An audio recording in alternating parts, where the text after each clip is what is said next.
Yo tout le monde, bienvenue sur la chaîne de Max. On se retrouve pour l'épisode 12 de Dan Da Dan. Attention, review, on va évidemment aborder le contenu de l'épisode, on va spoiler. Évidemment, si ce contenu vous plaît à l'issue de cette vidéo, n'hésitez pas potentiellement à vous abonner pour ne pas louper la suite, puisque on fait pas mal de reviews sur la chaîne, animé, manga, il y a pas mal de choses sur cette chaîne, on propose des trucs sympas. Des trucs sympas. Même si, bon, vous l'avez noté cette semaine, vous avez peut-être pas eu votre rendez-vous Bleach et Ranma. J'étais collé, j'étais couché, 5 jours dodo, donc à un moment donné, c'était pas possible, les amis. Malade. Vous m'envoyez... c'est n'importe quoi. Mais de toute manière, même si t'avais le guil qui pendait ou que sais-je, t'aurais pas pu, puisqu'il pouvait pas parler en fait. C'était au point où il pouvait pas parler. J'ai eu un truc comme ça plus tôt dans l'année. Mais en fait, c'est impossible de décrocher un mot, donc il faut vraiment se reposer quand c'est comme ça. Et on pense à tous ceux qui sont encore malades aussi. Soignez-vous bien, et puis on espère que vous passerez quand même de bonnes fêtes de fin d'année. Nous, on y va pour cet épisode 12, du coup, qui correspond au chapitre 31 à début du 34. En fait, ça adapte complètement jusqu'à la fin du 33, mais le passage avec Momo et les bains correspond, lui, au chapitre 34, comme nous le dit Atsushi. Un épisode du coup qui est concentré aussi pas mal sur la rivalité amoureuse et notamment sur le triangle avec Okarun d'un côté, Jiji de l'autre, son rival, et puis Momo évidemment au centre de toutes les attentions. Ouais, c'est l'un des points phares je trouve même de cet épisode, parce que véritablement on a toute la première partie où on va retrouver Taro d'ailleurs jusqu'à l'Eye Catch, et un peu après dans le train, et leur partie de foot, je parle de Okalun et puis de Jiji, c'est ça. C'est qui aime le plus Momo. Non, c'est moi. Faut que j'assume mon amour pour Momo. Mais finalement, j'aime quand même bien le gars là en face. Il serait peut-être bien mon ami en fait, parce qu'on s'entend bien. Mais bon, il y a une nana au milieu. Classique, je veux dire classique. Le truc qui fout la merde par excellence dans les amitiés. Hein. Donc en fait, sauf si dans cette review il faut faire une analyse, mais ce que je dis c'est pas du tout une psychologique d'un triangle relationnel et de la psychologie sur ça. Je trouve simplement que, enfin moi en tout cas, j'ai pas plus à dire que ça se développe, ça s'affine, on apprend. Finalement, surtout du côté de Jiji, ses vraies intentions vis-à-vis de Momo, parce qu'on aurait pu croire qu'il a lâché l'affaire. Mais j'ai peur d'être redondant vis-à-vis de ce que j'ai dit déjà la fois dernière, tu sais. Parce que j'ai juste trouvé que c'était ça en un peu plus. Ok. Donc j'aimerais bien avoir ton avis en fait. Parce que je sais pas quoi dire. Je me suis tourné tout, je sais pas quoi dire de plus. Alors moi j'ai des trucs à dire. L'épisode 11. J'ai des trucs à dire puisque comparativement à l'épisode 11, là, comme tu l'as souligné, c'est justement mon idée, c'est qu'on a totalement les intentions de Jiji. Cette fois elles sont claires. On pouvait se dire ouais, triangle amoureux, mais on voyait plutôt Momo être perturbée par la situation de voir son premier amour ressurgir comme ça, et elle peut-être hésiter. Okalun, Jiji, c'est le truc le plus naturel qu'on aurait pu avoir. Et Jiji, bon, on pensait que lui c'était juste un fouteur de sbeul, on va dire, et qu'il se moquait d'elle quand elle était petite, et puis bon, il la connaissait bien, mais il n'y avait pas plus que ça des sentiments, ou que ça allait pas jouer grandement. Eh bien si, en fait, et c'est surtout de son côté que ça va jouer, et du coup ça crée la vraie rivalité, qui n'en est pas du tout une fausse, entre Okalun et Jiji, et qui est, je trouve, en plus affichée, mais de manière extrêmement explicite, et eux-mêmes se l'explicitent. Parce que je vous en reparlerai tout à l'heure dans les références, il y aura bien des références à la fin de la vidéo, donc ne loupez pas ça. Mais déjà dans ces références, vous verrez que c'est explicité par des paroles, c'est explicité par des chansons, et en plus de ça, dans l'épisode la partie de foot, t'en as parlé, c'est explicité là par les mots et les gestes. Et en plus de ça, bon, il nous explicite ses pensées au Okalun, notamment lors du passage où il fait « j'ai gagné ». Il fait « j'ai gagné » en fait, parce qu'il repense au passage où les deux ils se sont rentrés dedans et ils se sont collés, ils se sont claqués les dents en fait, ils se sont collés bouche contre bouche, donc forcément il se dit « oula, moi j'ai eu un baiser, bon un baiser plus ou moins, avec Momo, ça y est, forcément par rapport à lui j'ai gagné ». Ce qui laisse totalement pantois notre cher Jiji qui se dit quoi, pourquoi il le dit pas, tu vois. Lui ça le travaille forcément. Mais j'ai bien aimé moi, parce que j'ai trouvé ça surprenant que les deux ils se connaissent pas tant que ça, hein. Ils se connaissent depuis une journée, je crois, ou un truc comme ça, ou enfin assez peu de temps. Et ils se révèlent déjà leurs véritables intentions. Ce qui, je pense, dans le monde masculin, pour bien le connaître, excusez-moi, généralement ça arrive assez peu. Je pense que les garçons qui aiment une même fille, c'est pas au bout de une demi-journée qu'ils vont se dire ah ouais elle non c'est moi qui vais la voir ou je sais pas quoi, moi c'est moi qui je suis à fond, j'ai pas l'impression que ce soit très courant. Et là j'ai trouvé que c'est explicite. Ouais, j'ai trouvé que l'explicitation donnait de l'enjeu du coup, parce que ça te lance vraiment sur une course entre les deux, tu vois. La rivalité elle est totalement assumée quoi. Ouais. Ouais, puis la rivalité, elle est d'autant plus riche que les persos sont différents. C'est-à-dire que Okalun et Gigi n'ont rien à voir. Gigi, c'est le clown de service qui passe son temps à faire rire Momo et qui, en plus, marche bien dedans et qui met mal à l'aise de manière répétée Okalun parce qu'il se sent totalement à la ramasse sur ce point-là, le côté amusette. Et d'un autre côté, Okalun a un côté héroïque, un côté scientifique, un intellect qui apporte son charme. Pour moi, ils sont complémentaires et en même temps, ils sont opposés. Et donc, qui des deux opposés va entre guillemets emporter Momo? J'aime pas trop cette expression parce que Momo n'est pas un trophée, mais dans leur bataille de mal, j'entends. Bataille de mal d'ailleurs, je sais pas ce que t'en as pensé, mais moi ça m'a fait rire dans intrinsèquement un animé parodique. Mais t'as quand même deux gars qui font les mal alpha en train de faire du foot. En mode, c'est moi qui aurai Momo, non c'est moi qui l'aime plus, non c'est moi, etc. En mode, ça sort les muscles et tout, ça sort la testostérone, c'est moi qui vais la protéger. Pendant ce temps-là, elle est dans un onsen à deux doigts de se faire rape par des yakuza. Et il n'y en a aucun qui est en train de la protéger, effectivement. Et il y en a... Je lui dis, c'est bien la peine. Bon, après, c'est logique, hein. Elle n'avait pas vu l'inscription. Oui. Puis elle pensait que c'était un onsen. Il y avait une partie pour les filles et une partie pour les hommes, comme il y a dans beaucoup d'onsen. Effectivement, il y avait un panneau qui disait que c'était des onsen mixtes, mais le panneau est totalement à moitié rongé par la rouille, donc tu pouvais pas voir l'inscription. Donc t'as ce petit gag où elle constate le truc, elle se dit mais il est même pas lisible votre panneau, tu vois. Mais sinon, outre ce truc-là, moi j'ai bien aimé le fait que, enfin il m'a beaucoup fait rire quand même. Okalun qui sait pas faire une passe, qui est vraiment nul au foot et tout. C'est cette différence entre les deux. Je sais qu'elle est exacerbée, je sais qu'elle est renforcée pour vraiment avoir les deux personnalités opposées et vraiment extrêmement différentes. Mais tout de même, l'auteur sait rendre les passages quand même comiques et sait valoriser les personnages par leur force. C'est-à-dire qu'Okalun, il va parler de ses trucs, il va parler de l'occulte et des trucs qu'il aime, il sort son livre et tout dans le train, d'ailleurs rajout de l'animé, puisqu'Atsushi nous dit que dans le train, il balance les infos comme ça dans le manga. On peut le voir là sur ces cases, mais il n'y a pas le livre. Le livre s'est renforcé pour la mise en scène de l'animé. Et ça, c'est des trucs qui font son charme au personnage, où justement, tu te dis, ouais, il est passionné par son truc et tout. Et Gigi, ça va être d'autres trucs, où il va avoir des attentions, où il va aller acheter des trucs pour Momo, ou des machins comme ça. Et en fait, c'est des deux côtés, des trucs qui vont plaire à Momo. Et du coup, je me demande comment ça va évoluer cette affaire, parce que Okalun vit ça très mal. Heureusement qu'il y avait le personnage de Talo, finalement, le mannequin, qui lui a montré, qui lui a fait...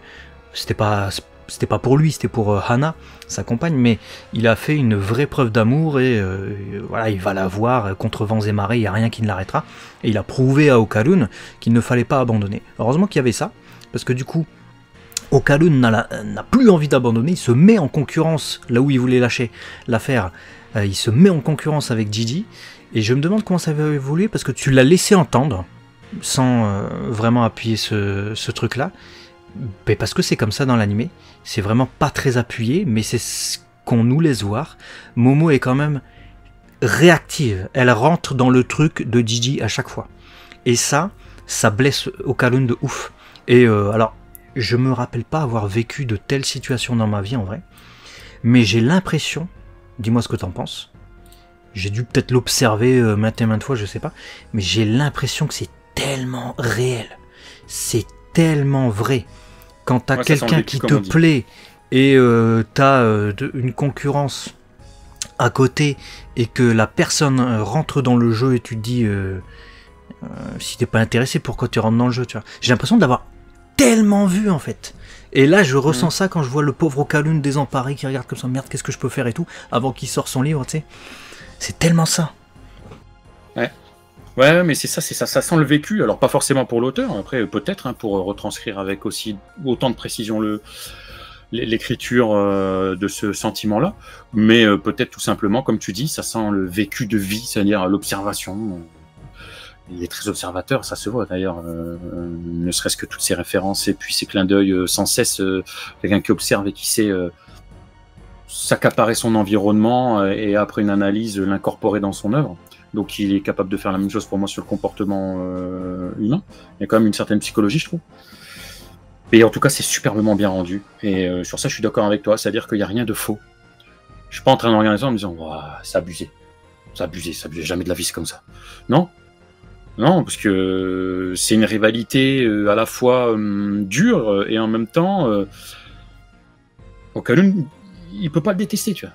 Ça lui fait mal de voir que Momo joue dans le jeu de Gigi, mais Gigi il a rien fait fondamentalement en fait. C'est juste qu'ils aiment une même femme, mais Gigi il a l'air de l'aimer, tu vois. Donc en fait, il y a ce paradoxe des sentiments aussi que je trouve est très bien rendu. Que même toi, en tant que spectateur, t'as pas envie de le détester, Gigi. Pourtant, tu suis Okaloun depuis il est insupportable de ouf. Hein. Franchement, il est insupportable de ouf, mais il a rien fait de mal. Hein. En fait, donc t'es comme Okaloun, tu te dis parce que forcément c'est lui le protagoniste, donc tu soutiens plus Okaloun que Gigi, je pense. Mais c'est un vieux geek, c'est tout, il est pas méchant. Mais c'est ça, tu te dis mais il est attentionné en plus, bon, ça a pas l'air d'être un con, donc tu peux pas le détester même si tu le trouves insupportable en vrai. Après, s'il est con, tu sais pourquoi ? Parce que quand même, habiter dans une maison pendant des années et ne pas voir l'extension. Moi, à un moment, mais elle est récente, hein. L'extension, donc oui, je pense que là il jouait au foot devant, il s'est pas rendu compte, il devait y avoir les arbres devant, peut-être que il y avait ce truc qui avait poussé là, je sais pas. C'est la seule explication que je vois, hein, parce que effectivement, logiquement. Un petit truc, ok, mais je vais faire une extension chez toi, je suis pas sûr que je sais pas, on va l'avoir direct. Mais en plus, c'est pas comme s'il avait des voisins, tu vois. Il n'y a pas de mur mitoyen. Non, ils lui ont fait un mur, frère, wesh, il fait. On pourrait mettre un local de stockage pour nos cartons. Arrête. Normalement, t'arrives, tu ouvres ta porte, tu fais. Écoute, moi j'essaie de le défendre. Hein. Je me dis qu'il l'avait pas. Il y avait un arbre devant. Écoute, non, c'est pas défendable. C'est pas défendable. Il y avait un arbre devant. Ils ont réussi à construire avec un arbre devant et tout, machin. Bon. D'ailleurs, cette scène, on n'en voit pas grand-chose, mais qu'est-ce qu'elle m'intrigue. Scène de fin de l'épisode. Et d'ailleurs, je me suis dit non, c'est pas déjà la fin, mais si. C'est la fin de saison. Massé. Et je trouve que pour le coup, cette fin est extrêmement surprenante. Parce que on dirait pas une fin de saison en fait. Ils ont coupé ça comme des barbares. Momo qui se fait attaquer. De l'autre côté, eux qui découvrent une pièce secrète avec des talismans partout et tout. Ça a l'air lugubre. Et on te coupe là-dessus. Mais tu vois, c'est même pas un... Comment dire ça, je l'ai pas ressenti genre... on te faisait sentir que c'était la fin de saison. Ça pourrait être l'épisode 5, ce serait pareil en fait. Tu vois, t'as l'impression que la semaine suivante il va y avoir la suite, mais non, en fait, il va falloir attendre juillet à Skip. Et on a une affiche d'ailleurs pour la deuxième saison, elle est très très belle. Ouais, je vous la montre en même temps que je complète ton propos. Je suis totalement d'accord parce que quand j'ai terminé cet épisode, je suis désolé, je vais être vulgaire. J'ai fait, les bâtards. C'était ma réaction. Parce qu'en fait, il tape dans le mur. La tension, elle monte d'un coup, là, en l'espace de 2 minutes. Tu vois, comme tu le dis, tous ces talismans, ces sceaux, tu te dis, il y a quelqu'un qui a été scellé. Tu vois la quantité, ça te fait penser limite à du Jujutsu Kaisen, une entité démoniaque qui, malgré cette quantité de scellage, arrive encore à agir. Un Dixit Gigi. Et on te coupe sur ça. Je vais devoir attendre tout ça pour un trou dans un mur. Ouais, c'est ouf, hein, ça se fait pas. Parce qu'en plus c'est un petit suspense, hein, tu vois, il y a un suspense plus de danger sur Momo, le trou dans le mur et des talismans, bon ça te fait pas, tu te dis pas bon il y a la crainte, tu vois. Je trouve que le passage où il se triture la tête comme ça, il regarde en arrière et il voit l'espèce d'extraterrestre tout nu là, est beaucoup plus flippant, tu vois. Quand t'as un mec à moitié tout nu, mais qui porte comme seul vêtement qu'un slip, qui te regarde dans le noir dans ta maison, bon, je comprends qu'il soit un peu traumatisé, notre pauvre Gigi. Bah, t'es pas très bien. Voilà. On va voir un peu les changements. Vous avez déjà eu des gens en slip chez vous, d'ailleurs. J'ai envie de leur demander ça quand même. Est-ce que vous avez déjà eu des gens en slip comme ça qui vous observent la nuit? Parce que on aimerait recueillir vos ressentis. Voilà, peut-être qu'on en fera part à l'auteur et ça l'aidera peut-être dans son écriture. Je sais pas. Lui qui aime. On va parler des changements si tu le veux bien. Atsushi nous dit donc que le personnage de Gigi dans le manga lui termine toujours par des poses bizarres, hein, même lorsqu'il fait sa petite bataille avec Turbo Baba. Dans l'animé, tout ça est rendu beaucoup plus comique évidemment. Là, les poses bizarres, je vous en reparle juste après avec les références. Et puis on a aussi le passage de Talo qui est encore une fois plus épique dans l'animé, et ça je l'ai bien senti. Au point où Atsushi nous dit, tiens, j'ai eu l'impression, et je pense aussi, moi aussi je partage, que Taro et Hana ne faisaient pas que se faire des bisous à la toute fin de la scène, en tout cas dans l'animé. Je confirme. Il y avait peut-être plus. Voilà, bon, écoute, Momo. Comment je sais pas, mais ouais. Comment je sais pas non plus. Et puis on voit le mauvais esprit, hein, je viens de vous en parler, en slip, pour lequel Atsushi nous a fait un énorme file. On reviendra dessus lorsqu'on découvrira son identité, je pense que ça sera beaucoup plus à propos, puisque là en animé effectivement on n'a pas encore son nom.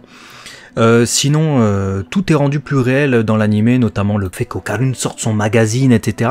pour nous parler du Tsushinoko. Tsushinoko qui est un yokai qui ressemble à un serpent tout simplement. Il y a d'ailleurs un Pokémon qui porte son nom, hein, c'est un Solourdo dans la version originale japonaise. Et sinon Atsushi termine en nous disant que ce dernier épisode fait des foreshadowing pour la saison 2, notamment j'imagine avec ces espèces de gars bizarres là... ceux qui se prennent pour des sous-marins et ceux qui t'observent dans la forêt. Ah. On va voir les références maintenant. Références collectées. Bon, il y a des JoJo poses. On en a parlé de Gigi. Hein. Il en fait ici. C'est pas, comment dire, les poses qui manquent chez ce personnage. Et en parlant de lui d'ailleurs, son Priceless, lâché dans l'épisode, est peut-être une référence au slogan de Mastercard, visible même au Japon. En début d'épisode, il répond à la chanson d'Okarun par une autre chanson, vous l'avez remarqué, dans le même ton, et issue de la même série, puisqu'Okarun commence avec l'ending de la série Slam Dunk, Anata dake mitsumeteru, qui a des paroles clairement en adéquation avec ce que vit Okarun avec Momo, hein, parce qu'il dit « je ne regarde que toi », comme on a pu s'en rendre compte, et Gigi, qui capte la ref directe, répond en chantant l'opening, lui, de Slam Dunk, qui s'appelle Kimi ga Skidato Sakebitai, donc qui signifie j'ai envie de crier que je t'aime. Deux chansons évocatrices qui préfigurent déjà de ce qu'on va voir un peu plus tard dans l'épisode, avec cette rivalité amoureuse. Gigi, toujours, fait une référence à l'anime Creamy Mami dans le train, lorsqu'il parle des dagashi, les dagashi qui sont donc des bonbons et friandises japonaises plutôt bon marché qu'on trouve dans des dagashiya, donc des échoppes dédiées. Et comme c'est une mode qui date un peu, il y a une certaine nostalgie autour des dagashiya aujourd'hui, et c'est certainement le moyen de revivre l'enfance que de se procurer des bonbons comme ça, comme le fait Gigi dans l'épisode. Plus tard, arrivé aux abords de sa maison, on peut voir Okarun porter un sac à dos sur lequel il est écrit Rocket Punch. Donc Rocket Punch, ça pourrait être une référence à numéro 16 de Dragon Ball, mais c'est plus certainement une référence à celui de Mazinger Z, puisque c'est ça l'original Rocket Punch, une autre série adaptée de chez Toei Animation, du coup, comme le prouve le sac de Momo, qui a aussi une inscription qui fait référence à un autre animé de mecha. Il s'agit de Chodenji Robots combattent leur vie, avec cette inscription Chodenji Yo-Yo, une technique super électromagnétique. Du moins c'est ce qu'on peut lire dans le manga, hein, puisque dans l'animé ça a été modifié, une partie du texte a été altérée. On a d'ailleurs Pocket Punch sur le sac de notre cher Okarun, sûrement pour éviter des soucis de droit avec Toei Animation et Sunrise. Enfin, il ne vous a pas échappé que ces êtres bizarres qui vous observent dans la forêt ou dans les sources chaudes ont des têtes qui font flipper, Pourtant, d'après un membre de Reddit, les Wani qui plongent dans les onsen où se trouve Momo seraient inspirés de célèbres membres et dirigeants du Parti communiste chinois. Magnifique. Elle fait bien flipper en tout cas. Et d'ailleurs, puisqu'on parle de la Chine, l'anime semble avoir clairement été censuré façon Fox Kids par la Chine, comme on peut le voir sur ces screenshots encore une fois tirés de Reddit. Et je tiens à remercier Atsushi évidemment pour les diverses infos, les changements et les infos qu'il nous a fournis durant toute cette saison de Dandadan, mais également aussi le youtubeur anglophone Satumi The Neat qui nous fournit énormément de références sur Dandadan. Voilà. C'est un fou quand même. Sacré esprit d'analyse lui aussi, puisque réussir à détecter autant de références et de clins d'œil, là où l'auteur les a lui-même semés avec beaucoup d'intelligence, très fort. Voilà, une fin de saison qui s'achève. On a kiffé Dandadan, véritablement un chef-d'œuvre. On va pas vous recommander de regarder, parce que si vous êtes arrivé jusqu'au bout de la saison avec nous, épisode 12, bon, ce serait simplement vous dire de le re-regarder, mais la seule chose qu'on peut vous dire, c'est recommandez-la à votre entourage. Surtout, dites-leur qu'il faut regarder. Et il faut regarder Dandadan. Il faut regarder Dandadan. Si vous voulez reprendre en manga, du coup, c'est tome 5, chapitre 34. Et là où se conclut cet épisode, hein, c'est le début du chapitre 34, ne vous faites pas spoiler. Parce que voilà. On n'a pas envie de savoir, on a envie de découvrir un animé. L'animé est tellement incroyable. N'hésitez pas à réagir du coup sur l'adaptation de cette fin de saison. Et puis on se retrouve très vite sur la chaîne si vous êtes abonné évidemment, avec les notifications activées. À très vite. Et ouais, allez, des bisous les amis. À la prochaine. Ciao.